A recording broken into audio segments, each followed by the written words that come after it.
નમસ્કાર દર્શક મિત્રો, એમડી ગુજરાતી ન્યૂઝ ચેનલમાં આપનું હાર્દિક સ્વાગત છે।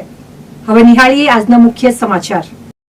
અખિલ ભારતીય પત્રકાર સુરક્ષા સમિતિની પાલનપુર ખાતે મીટિંગ યોજાઈ।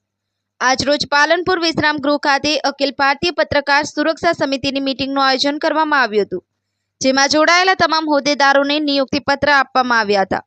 અખિલ ભારતીય પત્રકાર સુરક્ષા સમિતિના રાષ્ટ્રીય અધ્યક્ષ જિગ્નેશભાઈ કાલાવાડિયાની સૂચના હેઠળ ગુજરાત પ્રદેશના મહામંત્રી જેણુભા વાઘેલા અને જિલ્લા પ્રમુખ દશરથસિંહ સોલંકીની ઉપસ્થિતિમાં જિલ્લા ઉપપ્રમુખ નયનાબેન પરમાર અને ઉપપ્રમુખ મનોહરભાઈ જોશી, જિલ્લા મહામંત્રી વિજયસિંહ ઝાલા, જિલ્લા મંત્રી ફરીદખાન ચૌહાણ, વિશાલભાઈ રાવલ, જિલ્લા સહમંત્રી સતીશભાઈ માળી, ઇરશાદખાન પરમાર, જિલ્લા સંગઠન મંત્રી ભીખાભાઈ સિપાઈ, વિજયભાઈ ખત્રી, પ્રવીણભાઈ પ્રજાપતિ, કેપી ઠાકોર, મેહભાઈ લાંબા, જિલ્લા સલાહકાર સમિતિના વિનેશભાઈ પરમાર, કમિટી સભ્યો પ્રવીણભાઈ ચૌહાણ, ભરતભાઈ નાઈ, રમેશભાઈ પ્રજાપતિ, તાલુકા પ્રમુખ વિનોદભાઈ મોંગરાળા તથા અન્ય સભ્યોને નિયુક્તિ પત્ર આપી વરણી કરવામાં આવી હતી।